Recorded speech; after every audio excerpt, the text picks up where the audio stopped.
भक्तों कहते हैं कि इंसान के हाथ में उसकी किस्मत लिखी होती है, लेकिन भक्तों अगर उसी किस्मत के नक्शे में अंगूठे पर चंद्रमा का निशान बन जाए तो ये केवल एक निशान नहीं रह जाता, यह ईश्वर का एक गढ़ और दिव्य संकेत बन जाता है।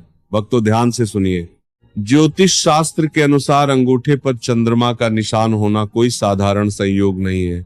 ये उस आत्मा की पहचान है जिसे ऊपर वाले ने विशेष कार्य के लिए इस धरती पर भेजा है।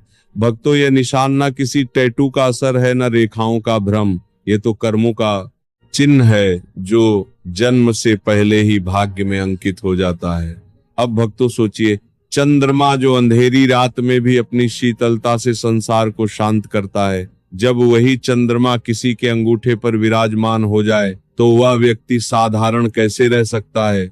भक्तों ऐसे व्यक्ति का मन कोमल होता है, हृदय में करुणा बसती है और बुद्धि में शांति का वास होता है। भक्तों जहां ऐसे लोग जाते हैं वहां का वातावरण बदलने लगता है, जैसे किसी ने हवा में ठंडक घोल दी हो। लेकिन भक्तों हर वरदान के साथ एक परीक्षा भी आती है। चंद्रमा शीतलता देता है पर अमावस्या में अंधकार भी लाता है। इसी प्रकार जिनके अंगूठे पर चंद्रमा का निशान होता है उन्हें अपने मन और क्रोध पर विशेष नियंत्रण रखना होता है।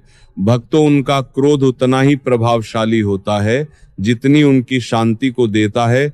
पूर्णिमा की तरह उनकी सकारात्मक ऊर्जा लोगों को आकर्षित करती है, लेकिन जब मन अशांत हो जाए तो वही व्यक्ति अमावस्या जैसा प्रभाव भी डाल सकता है। इसीलिए भक्तों अंगूठे पर चंद्रमा का निशान वरदान भी है और जिम्मेदारी भी। पुराने ग्रंथ बताते हैं कि ऐसी आत्माएं पूर्व जन्म में सत्कर्मी, भक्त या साधक रही होती है और इस जन्म में उन्हें सेवा, शांति और संतुलन फैलाने का कार्य सौंपा जाता है। भक्तों एक कथा सुनिए। एक महात्मा ने शिष्य का हाथ देखकर कहा, तेरे कर्म उजले हैं, तू जहां जाएगा प्रकाश फैलेगा, और वही हुआ। लेकिन भक्तों यदि इस वरदान के साथ अहंकार आ जाए या दूसरों को दुख देने का भाव आ जाए तो वही चंद्रमा जो प्रकाश देता था अंधकार बन जाता है। इसलिए भक्तों यदि आपके अंगूठे पर भी चंद्राकार या अर्धचंद्र जैसा निशान है तो इसे केवल सुंदर आकृति मत समझिए।